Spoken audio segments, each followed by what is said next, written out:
That short. Like long introductions are no good.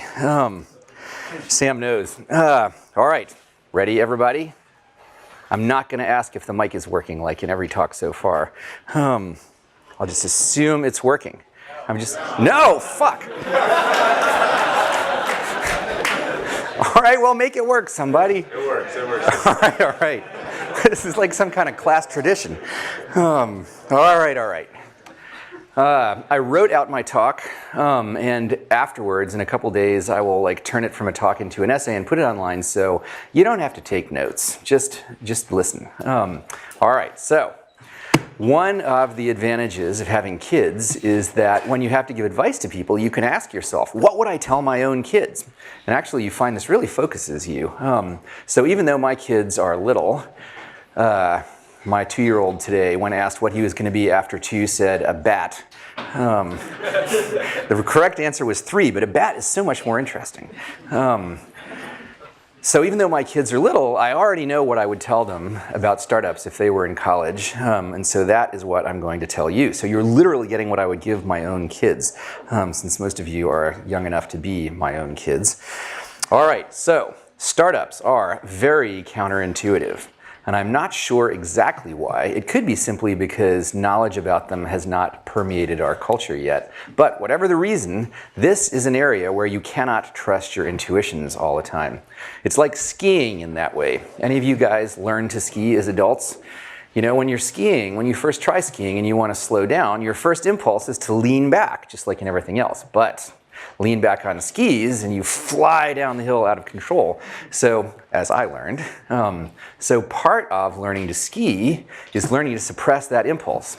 Eventually you get new habits, but in the beginning there's this list of things you're trying to remember as you start down the hill. You know, like alternate feet, make S turns, do not drag the inside foot, all this stuff. Well, startups are as unnatural as skiing, and there is a similar list of stuff you have to remember for startups. And what I'm going to give you today is the beginning of the list of the counterintuitive stuff you have to remember to prevent your existing instincts from leading you astray. The first thing on it is the fact I just mentioned, that startups are so weird that if you follow your instincts, they will lead you astray. If you remember nothing more than that, when you're about to make a mistake, you may at least pause before making it. When I was running Y Combinator, we used to joke that our function was to tell founders things they would ignore. And it's really true. Batch after batch, the YC partners warn founders about mistakes they are about to make, and the founders ignore them, and they come back a year later and say, I wish we'd listened. But that dude is in their cap table, there's nothing they can do. Why do founders persistently ignore the partner's advice? Well, that's the thing about counterintuitive ideas. They contradict your intuitions. So, they seem wrong. So of course your first impulse is to ignore them. And in fact, that is not just the curse of Y Combinator, but to some extent our raison d'etre. You don't need people to give you advice that doesn't surprise you, right? If founders' existing intuitions gave them the right answers, they wouldn't need us. That's why there are a lot of ski instructors and not many running instructors, right? Like that, you don't see those two words together, running instructor, as much as you see ski instructor. It's because skiing is counterintuitive. So sort of what YC is like business ski instructors, except for going up slopes instead of down them. Well, ideally. You can, however, trust your instincts about people. Your life so far hasn't been much like starting a startup, but all the interactions you've had with people are just like the interactions you have with people in the business world. So in fact, one of the big mistakes that founders make is not to trust their intuitions about people enough. They meet someone who seems impressive, but about whom they feel some misgivings. And then later, when things blow up, they say, you know, I knew there was something wrong about that guy, but I ignored it because he seemed so impressive. And there's a specific sub-case in business, especially if you come from an engineering background, as I believe you all do. You think business is supposed to be this sort of slightly distasteful thing. And so when you meet people who seem smart but somehow distasteful, you think, well, okay, this must be normal for business. It's not. Just like pick people the way you would pick people if you were picking friends. This is one of those rare cases where it works to be self-indulgent. Work with people you genuinely like and respect, and that you have known long enough to be sure. Because there's a lot of people who are really good at seeming likable for a while. Just wait till your interests are opposed, and then you'll see. All right. The second counterintuitive point is that, and this might come as a little bit of a disappointment, but what you need to succeed in a startup is not expertise in startups. That makes this class different from most other classes you take. If you take a French class, at the end of it, you will learn how to speak French if you do the work. You may not sound exactly like a French person, but pretty close, right? This class can teach you about startups, but that is not what you need to know. What you need to know to succeed in a startup is not expertise in startups. What you need is expertise in your own users. Mark Zuckerberg did not succeed in Facebook because he was an expert in startups. He succeeded despite being a complete noob at startups. I mean, Facebook was first incorporated as a Florida LLC. Right? Even you guys know better than that. He succeeded despite being a complete noob at startups because he understood his users very well. Most of you don't know the mechanics of raising an angel round, right? And if you feel bad about that, don't, because I can tell you Mark Zuckerberg probably doesn't know the mechanics of raising an angel round either. If he was even paying attention when Ron Conway wrote him the big check, he has probably forgotten about it by now. In fact, I worry it's not merely unnecessary for people to learn in detail about the mechanics of starting a startup, but possibly somewhat dangerous. Because another of the characteristic mistakes of young founders starting startups is to go through the motions of starting a startup. They come up with some plausible sounding idea. They raise funding at a nice valuation. They rent a nice office in Soma, hire a bunch of their friends. And then the next step, after rent a nice office in Soma and hire a bunch of their friends, is gradually realize how completely fucked they are, because while imitating all the outward forms of starting a startup, they have neglected the one thing that's actually essential, which is to make something people want. By the way, that's the only use of that swear word except for the initial one that was involuntary. And I did check with Sam whether it would be okay. He said he had done it several times. I mean, use the word.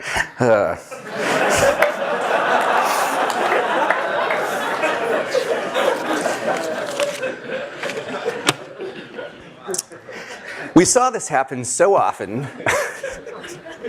No, I mean people going through the motions of starting a startup. That we made up a name for it, playing house.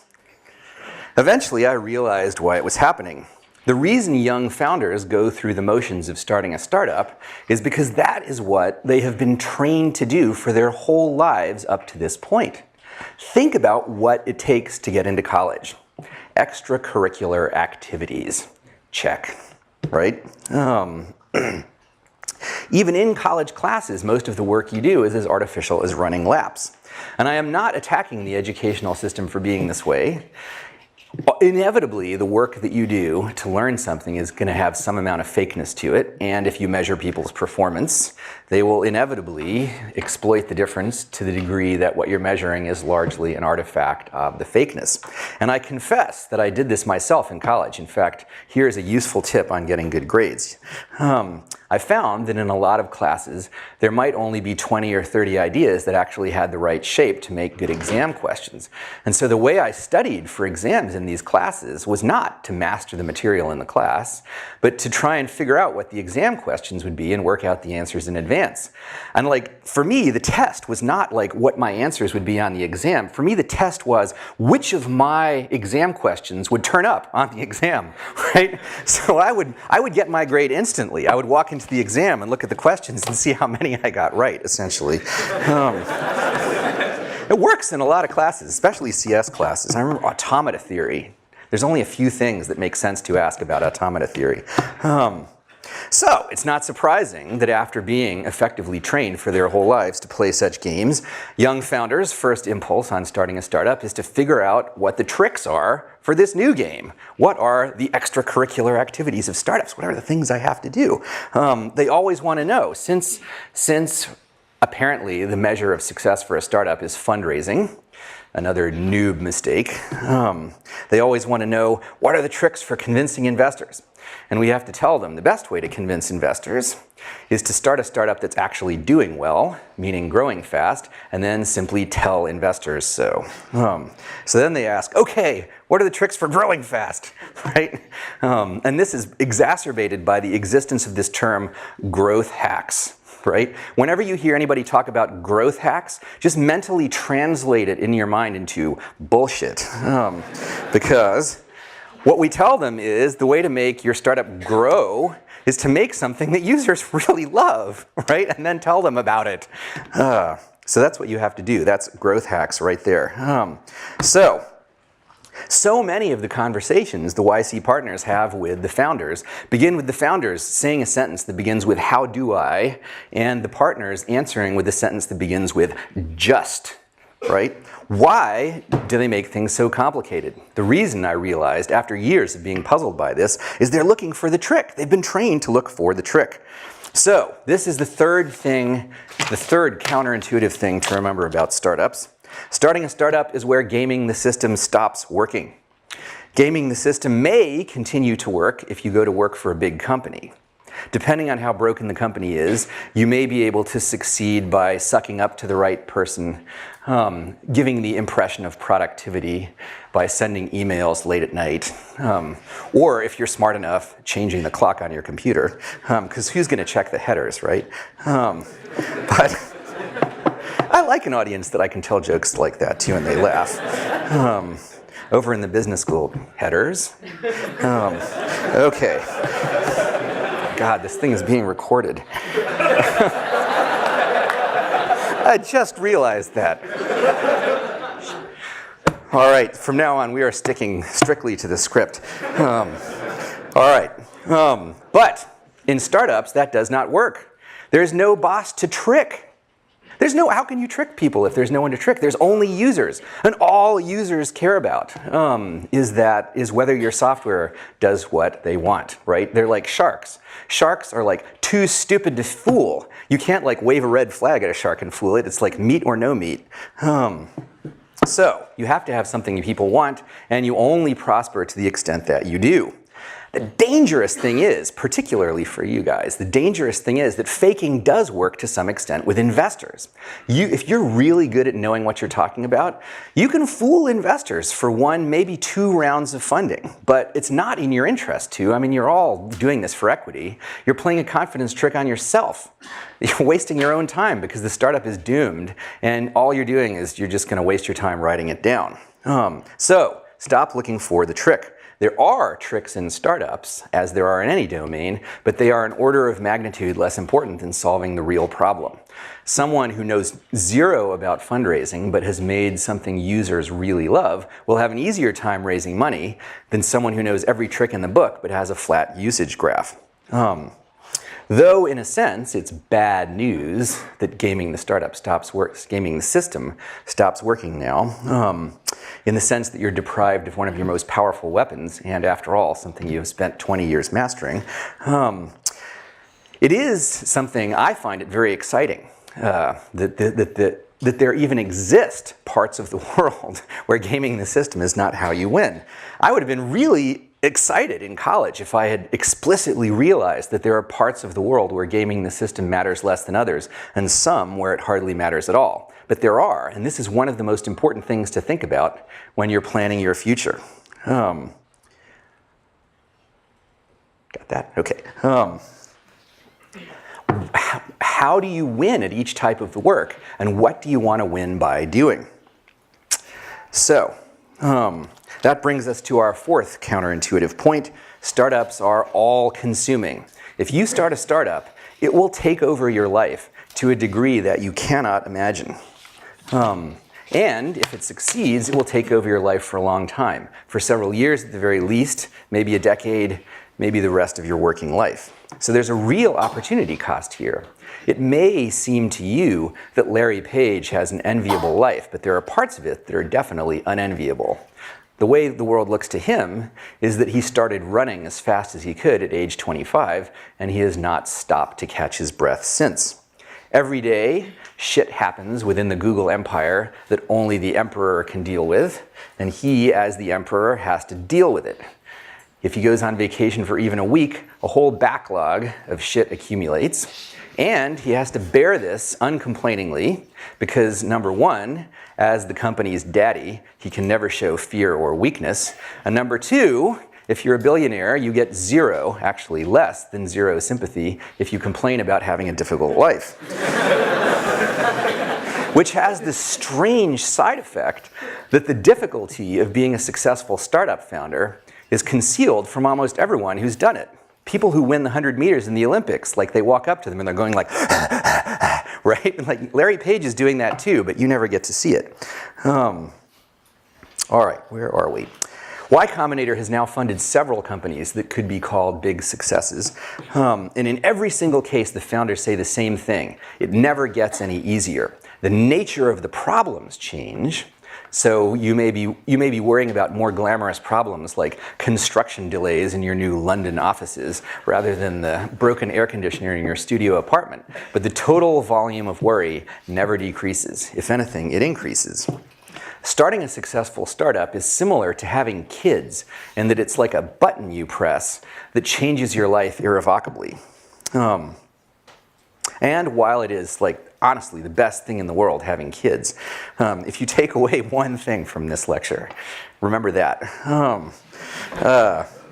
There are a lot of things that are easier to do before you have kids than after, many of which will make you a better parent when you do have kids. And so, in rich countries, most people delay pushing the button for a while. And I'm sure you are all intimately familiar with that procedure. Yet, when it comes to starting startups, a lot of people seem to think they're supposed to start them in college. Are you crazy? And what are the universities thinking? They go out of their way to ensure that their students are well supplied with contraceptives, and yet they're starting up entrepreneurship programs and startup incubators left and right. To be fair, the universities have their hand forced here. A lot of incoming students are interested in startups. Universities are at least de facto supposed to prepare you for your career. And so if you're interested in startups, it seems like universities are supposed to teach you about startups. And if they don't, maybe they lose applicants to universities who do claim to do that. So, can universities teach you about startups? Well, if not, what are we doing here? Yes and no. As I explained, they can teach you about startups, but this is not what you need to know. Essentially, if you want to learn French, universities can teach you linguistics. That's what this is. This is a linguistics class, right? We're teaching you about how to learn languages, and what you need to know is like how to learn a particular language. What you need to know are the needs of your own users. And you can't learn those until you actually start the company. And starting a company, which means that starting a startup is something you can intrinsically only learn by doing it, and you can't do that in college for the reason I just explained, that startups take over your entire life. If you start a startup in college, if you start a startup as a student, you can't start a startup as a student because if you start a startup, you're not a student anymore. You may be nominally a student, but you won't even be that for much longer. So, given this dichotomy, which of the two paths should you take? Be a real student and not start a startup, or start a real startup and not be a student? Well, I can answer that one for you. I'm talking to my own kids here. Do not start a startup in college. I hope I'm not disappointing anyone. Seriously, honestly.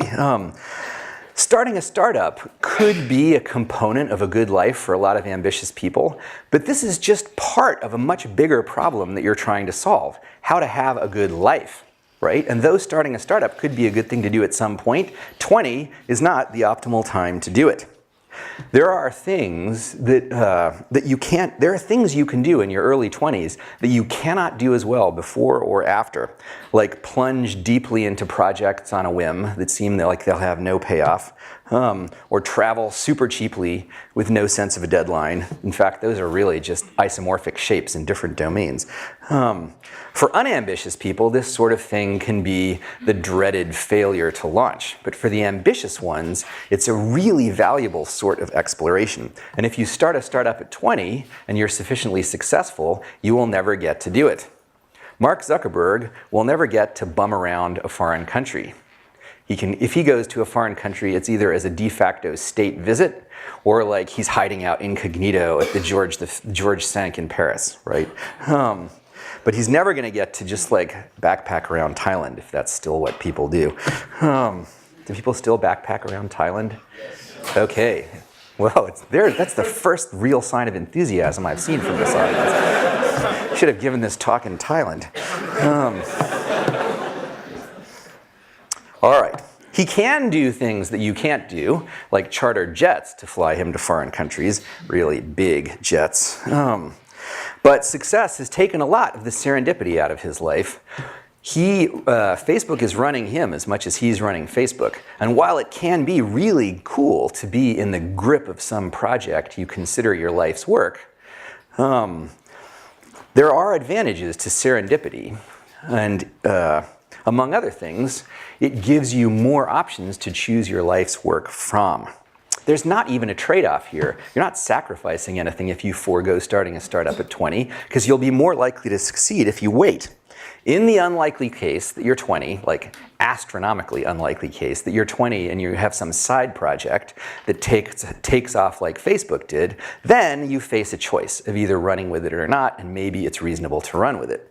But usually the way startups take off is for the founders to make them take off, and it's gratuitously stupid to do that at 20. So, should you do it at any age? I realize I've made starting a startup sound kind of hard. If I haven't, let me try again. Starting a startup is really hard. What if it's too hard? What if you're not up to this challenge? The answer is the fifth counterintuitive point. You can't tell. Your life so far has given you some idea what your prospects might be if you wanted to become a mathematician or a professional football player. And boy, it's not every audience you could say that to. But unless you have had a very strange life indeed, you have not done much that's like starting a startup. Meaning, starting a startup will change you a lot if it works out. So what you're trying to estimate is not just what you are, but what you could become, and who can do that? Well, not me. For the last 9 years, it was my job to try and guess whether people would guess. I wrote predict in here, and it came out as guess. That's a very informative Freudian slip. Seriously, it's easy to tell how smart people are in 10 minutes. You know, hit a few tennis balls over the net, and do they hit them back at you or into the net? But the hard part was, and the most important part, was predicting how tough and ambitious they would become. There may be no one at this point who has more experience than me at doing this, and I can tell you how much an expert can know about that. The answer is not much. I learned from experience to keep a completely open mind about which startup in each batch, which startups would turn out to be the stars. The founders sometimes thought they knew. Some arrived feeling confident that they would ace Y Combinator just as they had aced every one of the few easy artificial tests they had faced in life so far. Others arrived wondering what mistake had caused them to be admitted and hoping that no one would discover it. But there is little to no correlation between these attitudes and how things turn out.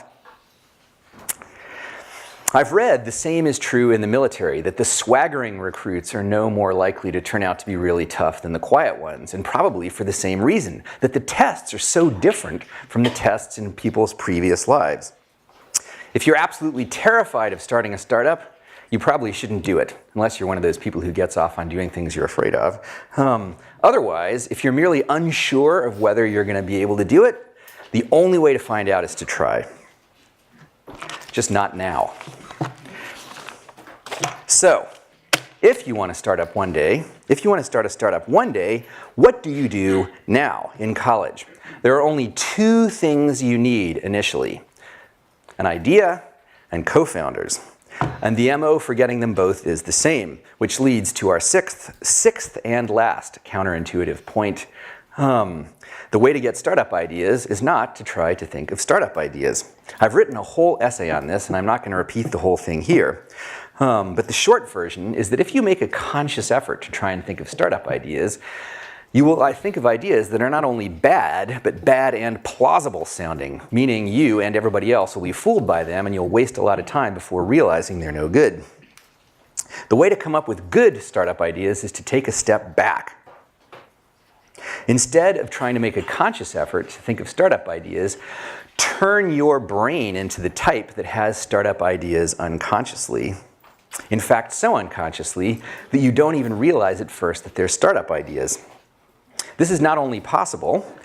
Yahoo, Google, Facebook, and Apple all got started this way. None of these companies were even supposed to be companies at first. They were all just side projects. The very best ideas almost have to start as side projects because they're always such outliers that your conscious mind would reject them as ideas for companies. Okay? So how do you turn your mind into the kind that has startup ideas unconsciously?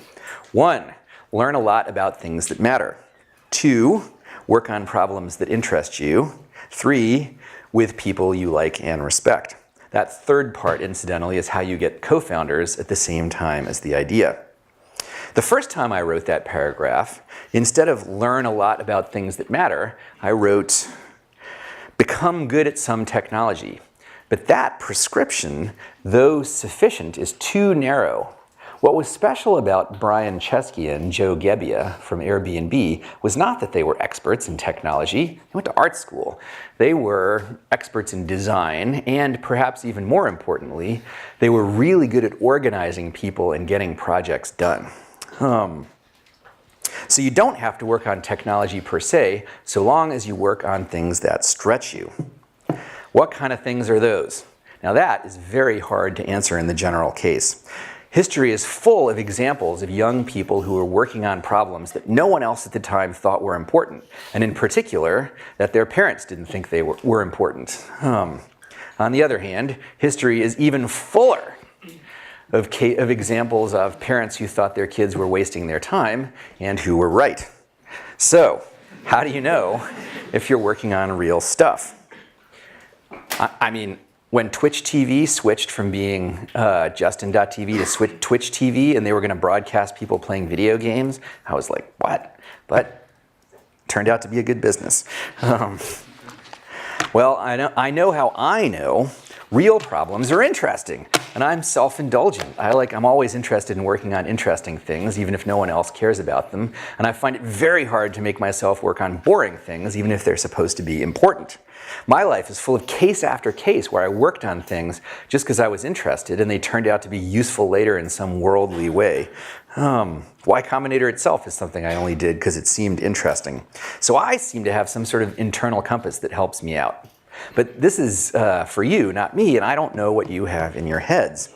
Maybe if I think more about it, I could come up with some heuristics for recognizing genuinely interesting ideas. But for now, all I can give you is the hopelessly question-begging advice. Incidentally, this is the actual meaning of the phrase, begging the question. The hopelessly question-begging advice that if you're interested in genuinely interesting problems, gratifying your interest energetically is the best way to prepare yourself for a startup. And for that matter, probably the best way to live. But although I can't explain in the general case what counts as an interesting problem, I can tell you about a large subset of them. If you think of technology as something that's spreading like a sort of fractal stain, every point on the edge that's moving represents an interesting problem. Steam engines, not so much, although maybe, you never know. So one guaranteed way to turn your mind into the type that startup ideas form in unconsciously is to get yourself to the leading edge of some technology, to as Paul Buchheit put it, live in the future. And when you get there, ideas that seem uncannily prescient to other people will seem obvious to you. You may not realize they're startup ideas, but you'll know they're something that ought to exist. For example, back at Harvard, back in the mid-90s, a fellow grad student of my friends Robert and Trevor wrote his own voice over IP software. It wasn't meant to be a startup. He never tried to turn it into one. He just wanted to talk to his girlfriend in Taiwan without paying for long-distance calls. And since he was an expert on networks, it seemed obvious to him that the thing to do was turn the sound into packets and ship them over the internet for free. Why didn't everybody do this? Well, because they weren't good at writing that kind of software. He never did anything with this. He never tried to turn it into a startup, but that is how all the best startups tend to happen. So strangely enough, the optimal thing to do in college if you want to be a successful startup founder is not some sort of new vocational version of college focused on entrepreneurship. It's the classic version of college is education for its own sake. If you want to start a startup, what you should do in college is learn powerful things. And if you have genuine intellectual curiosity, that's what you'll naturally tend to do if you just follow your own inclinations. The component of entrepreneurship, I can never quite say that word with a straight face, that really matters is domain expertise. Larry Page is Larry Page because he was an expert on search. And the way he became an expert on search was because he was genuinely interested in it, not because of some ulterior motive. At its best, starting a startup is merely an ulterior motive for curiosity, and you'll do it best if you introduce the ulterior motive at the end of the process. So here is the ultimate advice for young would-be startup founders, reduced to 2 words. Just learn. All right, how much time do we have left? 18 minutes. 18 minutes of questions, good God. Do you guys have the questions? Sure, we'll start with 2 questions online, or we can start with audience Q&A. You guys are in charge, whatever you want to do. Okay, so to start with online questions, the most voted question today was... Do I have to repeat them, by the way? Yeah. Okay. How can a non-technical founder most effectively contribute to a startup? How can a non-technical founder most effectively contribute to a startup? Well, if the startup is working in some domain, if it's not a pure technology startup, but is working in some very specific domain, like if it's Uber, right? And the non-technical founder was an expert in the limo business, then actually the non-technical founder are probably doing most of the work, recruiting drivers and doing whatever else Uber has to do, right? And the technical founder would be just writing the iPhone app, which is probably less, well, iPhone and Android app, which is less than half of it. If it's a purely technology startup, the non-technical founder does sales and brings coffee and cheeseburgers to the programmer. Okay, next. Oh, audience. Okay, audience. Yes.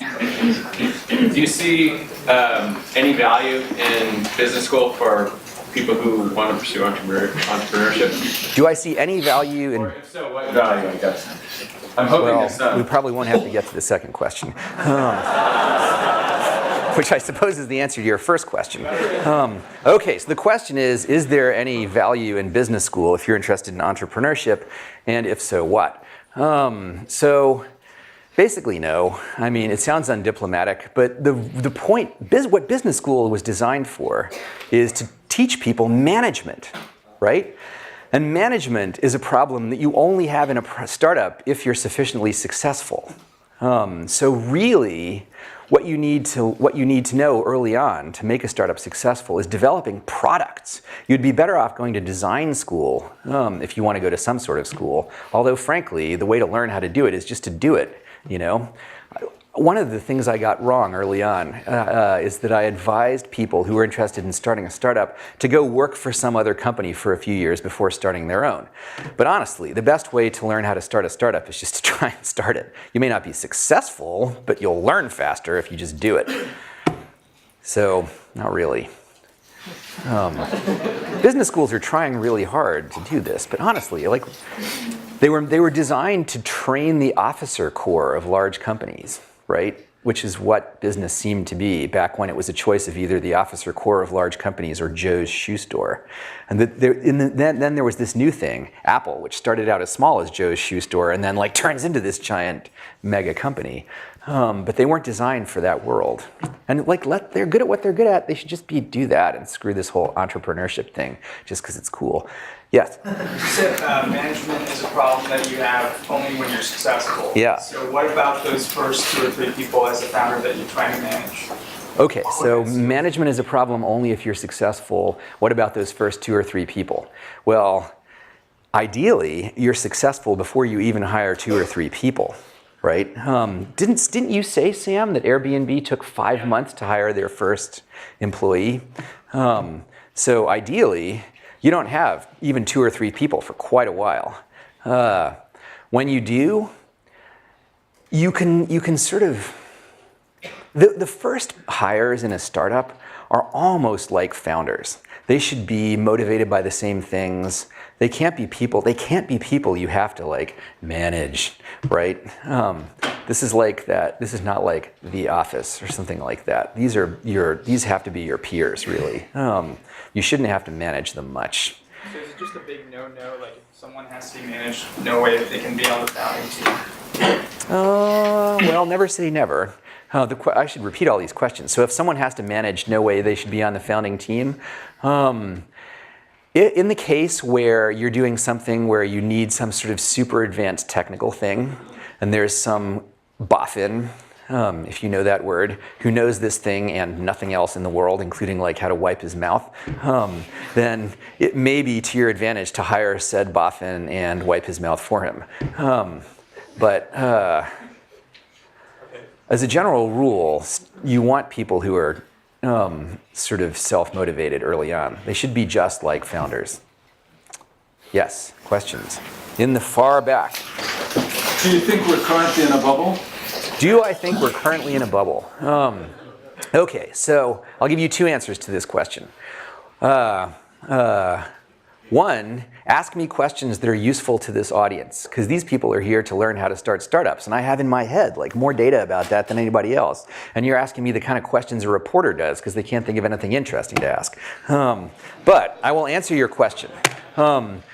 There is a difference between prices merely being high and a bubble. A bubble is a very specific form of prices being high, where people knowingly pay high prices for something in the hope that they will be able to unload it later on some greater fool, right? And that's what happened in the late 90s. Like, VCs knowingly invested in bullshit startups, thinking that they would be able to take those things public and unload them on the retail investors before everything blew up. And I was there. I was there for that, at the epicenter of it all. And that is not what's happening today. Prices are high, valuations are high, but valuations being high does not mean a bubble. Every commodity has prices that go up and down in some sort of sine wave. Definitely prices are high. And so we tell people, if you raise money, don't think the next time you raise money it's going to be so easy. Who knows? Maybe between now and then the Chinese economy will have exploded and there's another giant disastrous recession. Who knows? Assume the worst. But bubble? No. Yes? I'm noticing a trend among young people and successful entrepreneurs where they don't want to start one more great company, they want to start like 20. And so you're starting to see the rise of these labs attempts where they're going to try to launch a bunch of stuff. I don't know of a really stellar example yet, but do You mean like IDEO? like Idea Lab, like Garrett Camp's new one. There's North. Yeah. Oh yeah. Okay, so there's this new thing where people start labs that are supposed to spin off startups. It might work. That's how Twitter started. In fact, I meant Idea Lab, not IDEO. That was another Freudian slip, because Twitter was not Twitter at first. Twitter was this side project at a company called IDEO that was supposed to be in the podcasting business. And you're like, podcasting business? Do those words even grammatically fit together? The answer turned out to be no, as Evan discovered. But like as a side project, they spun off Twitter, and boy, was that a dog wagging tail. So people are starting these things that are supposed to spin off startups. Will it work? Quite possibly if the right people do it. You can't do it yet, though, because you have to do it with your own money. Yes, far back. Hi, thanks so much. I hate to step into sort of a gendered pitfall, but what advice do you have for female co-founders as they're pursuing funding? Female co-founders when you're pursuing funding. Well, it probably is true that women have a harder time raising money, right? I've noticed this empirically, and Jessica is just about to publish a bunch of interviews with female founders, and a lot of them said that they thought they had a harder time raising money too. So, you remember I said like the way to raise money? Make your startup actually do well? Well, that's just especially true in that case. If you miss the ideal target from the VC's point of view in any respect, the way to solve that problem is make the startup do really well. So in fact, there was a point like a year or two ago when I tweeted this growth graph of this company, and I didn't say who they were. But I knew it would start people asking. And it was actually a female-founded startup that was having trouble raising money, but their growth graph was stupendous. And so I tweeted it, knowing that like all these VCs would start asking me, who is that, right? And like growth graphs have no gender, right? So if they see the growth graph first, let them fall in love with that, right? So do well, which is good advice for startups generally. Yes? What would you learn in college right now? What? What would you learn in college right now? What would I learn in college? Literary theory? No, just kidding. Let's see. Well, you know, honestly, I think I might try and study physics. That's the thing I feel like I missed. For some reason, like, I was all excited. When I was a kid, computers were the thing. Maybe they still are, right? So I sort of got very excited about writing code. And you could do things you could write real programs in your bedroom. You can't like build real linear accelerators. Well, maybe you can. So maybe physics. I feel kind of, I notice I sort of look longingly at physics. So maybe. But I don't know if that's, what am I saying? I was about to say, I don't know if that's going to be helpful starting a startup. And I've just told you to follow your own curiosity. So who cares if it's helpful? It'll turn out to be helpful. Questions? Another question online. What are your recurring systems in your work and personal life that make you efficient? Ah, boy. Okay, so what are my recurring systems in my work and personal life that make me efficient? Well, having kids is a good way to be efficient because you have no time left. So if you want to get anything done, the amount of done you do per time is high. Actually, many parents, many startup founders who have kids have made that point explicitly. It causes you to focus because you have no choice. Let's see, but I wouldn't actually recommend having kids just to make you more focused. Let's see. I don't think I'm very efficient. I have two ways of getting work done. One is like during Y Combinator, the way I worked on Y Combinator is I was forced to, right? Like there was I had to set the application deadline, and then people would apply, and then there would be all these applications that I had to respond to by a certain time, so I had to read them, and I knew if I read them badly, we would get bad startups, so I tried really hard to read them well, right? And so I set up this situation that forced me to work. The other kind of work I do is like writing essays. And I do that involuntarily. I'm like walking down the street and the essay starts writing itself in my head. And so really, I either force myself to work on less exciting things, or I can't help working on exciting things. And I don't have any useful techniques for making myself efficient. Sorry. If you work on things you like, you don't have to force yourself to be efficient. Yes? It's a good time to turn a side project into a real startup. When is a good time to turn a side project into a startup? You will know, right? What will be the sign? You have the fundraising ready. It starts, okay, so the question is, when do you turn a side project into a real startup? You will know that it's becoming a real startup when it takes over an alarming percentage of your life. Right? Like when you find, like, my God, I've just spent all day working on this thing that's supposed to be a side project. I'm going to fail all my classes. What am I going to do? Right? Then maybe it's turning into a startup. Yes. Wait, I already answered your question. I should let somebody else ask, but I may get back to you. Yes. So I know you talked a lot earlier about you'll know when your startup is doing extremely well, but I feel like in a lot of cases, there's just a bit of a gray line where it's like, you have some users, but maybe not. It's explosive growth. Chart isn't up and to the right. What would you do, or what would you recommend doing in those situations, considering you're allocating time and resources? How do you balance in Okay, when a startup is sort of growing but not much, didn't you tell them they were supposed to read Do Things That Don't Scale? Yeah. You, sir, have not done the readings, and you are busted, therefore, because I wrote a whole essay in answer to that question, and that is it. Do things that don't scale. So just go read that, because I can't remember everything I said, but it's about exactly that problem. Yes, back there. What kind of startup should not go through incubation, in your opinion? What kind of, do you mean Like- incubation LOYC? No, yeah, YC or What kind of startup should not go through YC? Definitely any that will fail. And or if you'll succeed but you're an intolerable person, that also Sam would probably sooner do without. Short of that, I cannot think of any, because a large percentage, founders are often surprised by how large a percentage of the problems that startups have are the same regardless of what type of thing they're working on. And those tend to be the kind of problems that YC helps with the most, not the ones that are domain specific. So I can't, can you think of a class of startups that YC wouldn't work for? I can't. I mean, we had like fission and fusion startups in the last batch, or that they had. Yes? You mentioned that it's good advice to learn a lot about something that matters. Yeah. What are some good strategies to figure out what matters? Well, if you think of, okay, so how do you figure out what matters?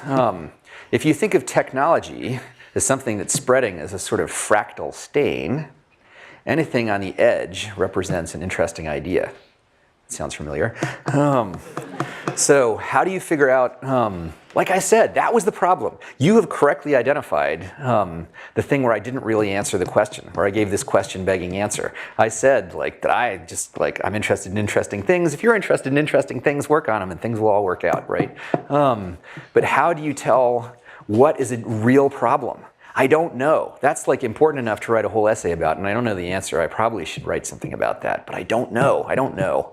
I figured out a technique for detecting whether you have a taste for genuinely interesting problems, which is whether you find working on boring things intolerable, right? And there are known boring things, like literary theory and working in middle management in some large company. So if you could tolerate those things, then you must either have stupendous self-discipline or you don't have a taste for genuinely interesting problems. And vice versa. Yes? One more question. Okay, one more question. It better be good.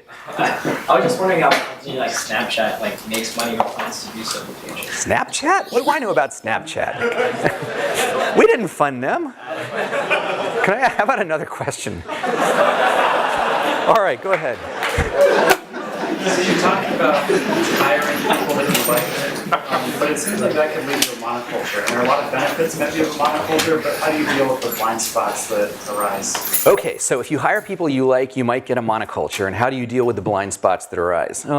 Starting a startup is something where many things will be going wrong. You can't expect it to be perfect. And the advantages of hiring people that you know and like are far greater than the small disadvantages of having some monoculture.